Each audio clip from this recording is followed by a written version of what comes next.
Tutorial, I'm going to be going over what is a public proposal. So a public proposal is embedded on your website to capture new leads, create new projects, and start workflows automatically. So essentially, you can think of a public proposal as a live link that you can embed in your website or create a landing page, a sales page that has your contract and invoice attached. It's going to create a new project once the proposal is complete and obviously the client is paid. The only difference between a lead capture form and the proposal is that with the proposal, you can have your packages attached for them to be able to select one package or multiple packages. And you can have a contract that they can then sign, and then an invoice that they either pay with the payment plan that you've set up, or if you've decided that they pay in full. These are a couple of ways that I've used them for my clients.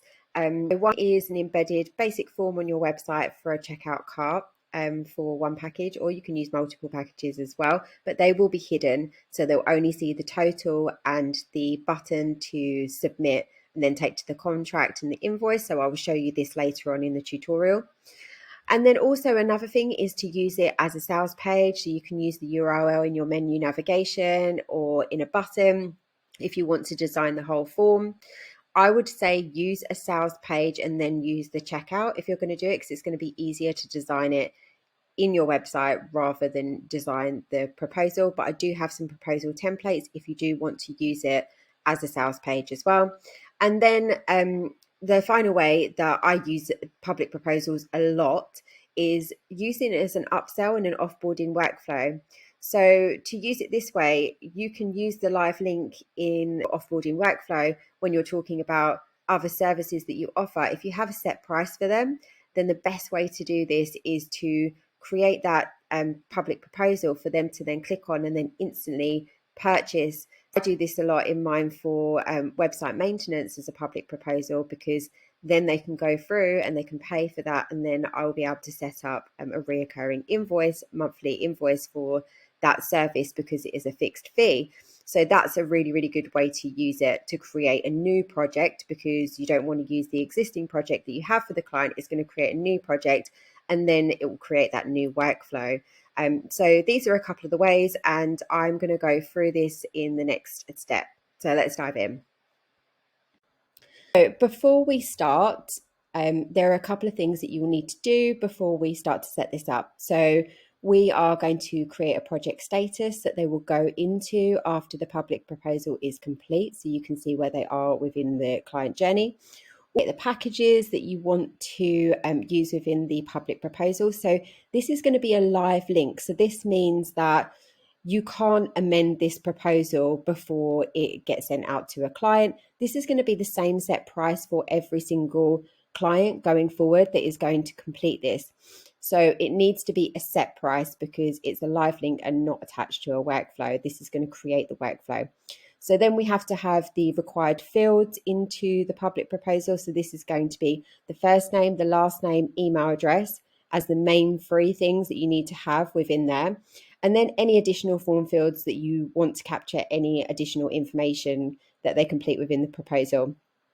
We need to create a payment plan that we want to either attach to the workflow or the proposal. And we need to create your contract if you're attaching a contract with the smart fields to pull through the package information, the payment plan, and the total invoice, and also the client's information to pull through into that contract.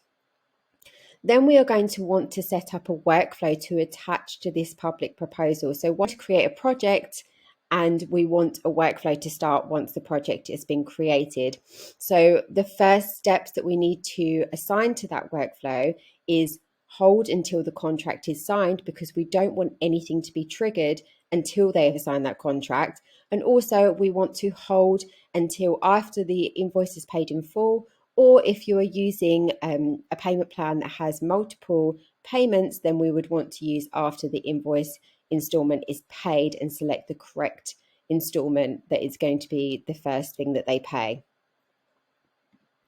So let's dive into setting up our packages for this public proposal. Go to templates, then scroll down to packages. You can customize and upload the packages that you want to include into that public proposal. So we can edit the packages that are in here. Want to go in this, edit the title, the item, the description, the category, and your price. And then go through and add any of the other packages that you want to put into your public proposal. Once you've done this, click on payment. Here is where you can set up your custom payment plan for this public proposal. So in this public proposal, I'm just going to be using pay in full, which is after contract is signed. And you will also want to make sure that you have attached your reminders. So now that I've set up my payment plan, I'm going to go and add my project status. So after they complete the proposal, contract, and they've paid the invoice, I want them to go into the jobs category. So I want them to go into the jobs status, and I want to create a custom status for this. So I'm going to go to customize, add status. I'm going to select job because they're going to be a job, and I want them to go into onboarding.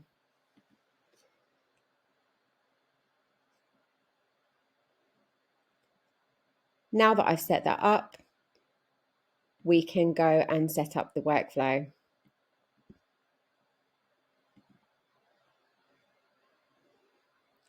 So I'm going to add a new workflow, and I'm going to name this public proposal just for this.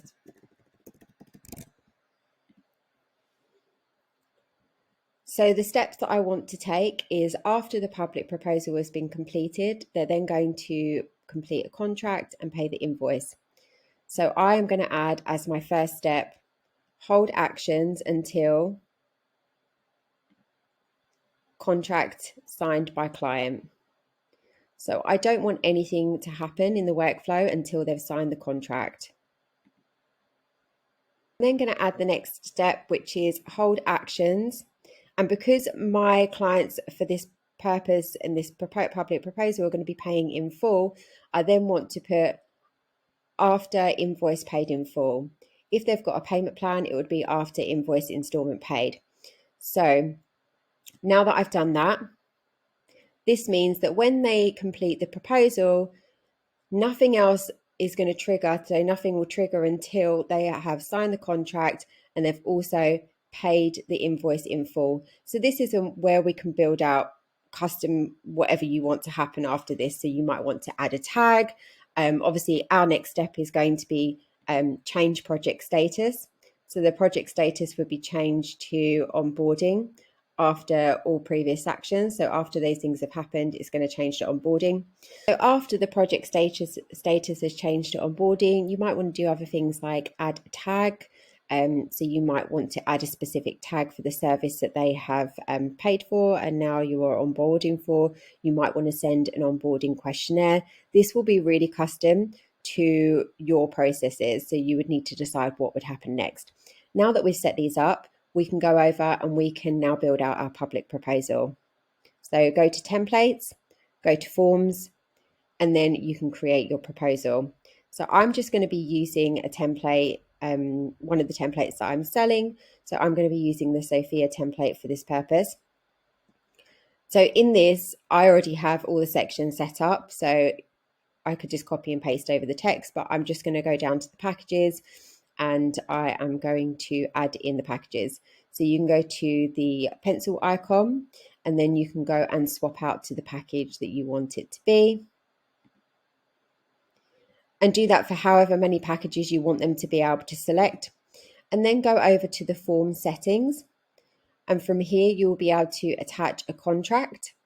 You will be able to say whether you want multiple packages to be selected or if you only want them to be able to select one package, you can turn this off. And then you can also include the invoice. So this is where you can either select the payment plan to be attached to this proposal or you can attach it to the workflow. This doesn't matter where you attach it, you can do it either place. So I'm going to attach pay in full here. Then I want to set up create new project once the proposal is completed. So here is where we can attach that public proposal workflow. You can redirect to another URL once it's been completed. And we're also going to add another project status here. So once they've completed this, rather than going into onboarding, we could put them into waiting for contract signed, because if they don't sign the contract, then they will stay in that project status. And then if they do sign the contract and they pay, then they will move into the onboarding. So it's a good idea to set up another project status here. We can also use some smart fields here for the title of the project. So I would say use client full name. And if they are going to be a company, then you can also put client company name. Just make sure that you are asking this question within the public proposal. Otherwise, it's not going to pull through this smart field. So you'll have to use that mapped field within the public proposal. You wouldn't want to put an expiry date, as you might want this to be a live link that can just live on your website forever. Just be mindful of that. And then once you're happy with this, then what you can do is you can save this form. You've done this, I would just make sure that you're going down to the form field section and you are making sure that you've got all your mapped fields in here. So you can see the first name is mapped to the client first name.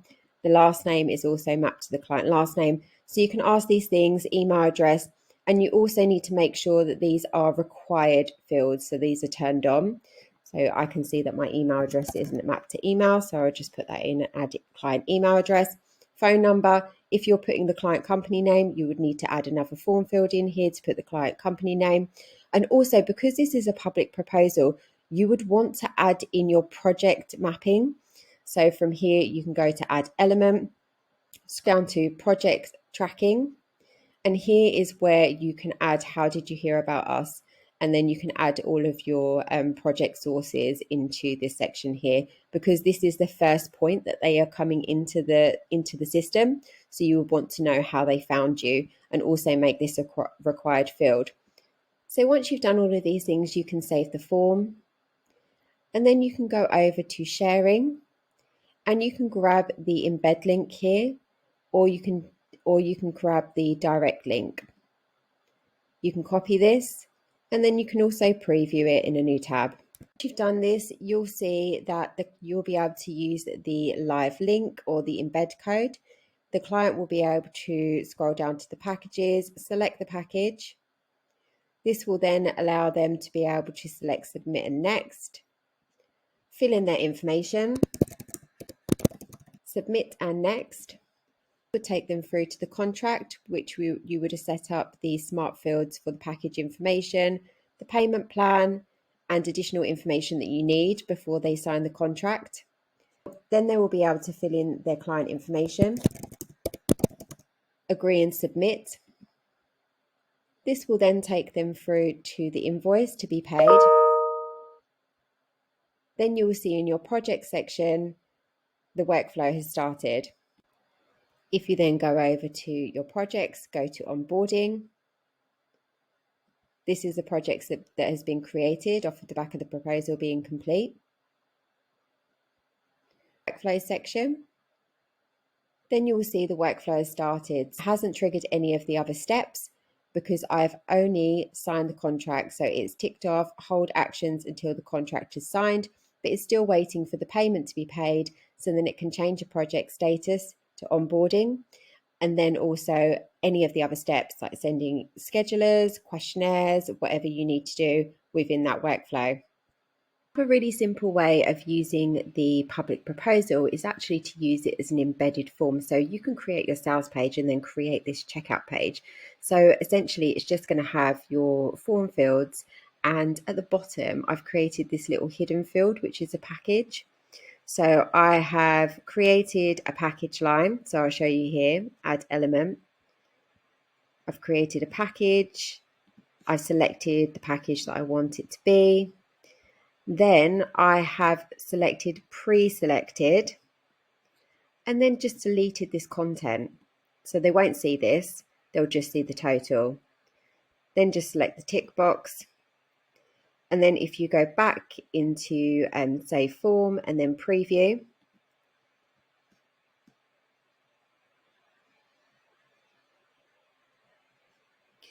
you'll now see that they will be able to, so you'll be able to embed this form onto your website, wherever on your sales page you have the checkout. And then they'll be able to fill in their information.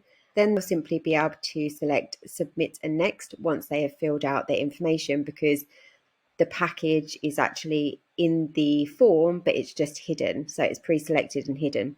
And then they'll go through to the contract invoice, and then the workflow will start. So that's another really simple way of using it. To use it this way, just to note, by default, it will come with that top bar that says proposal, contract, and invoice. So you will want to remove that. There is going to be a tutorial on how to remove that section with code coming up very soon. So make sure that you hit subscribe to find out exactly how to do that. So this is how to set up your public proposals. If you have any questions, just pop them in the comments.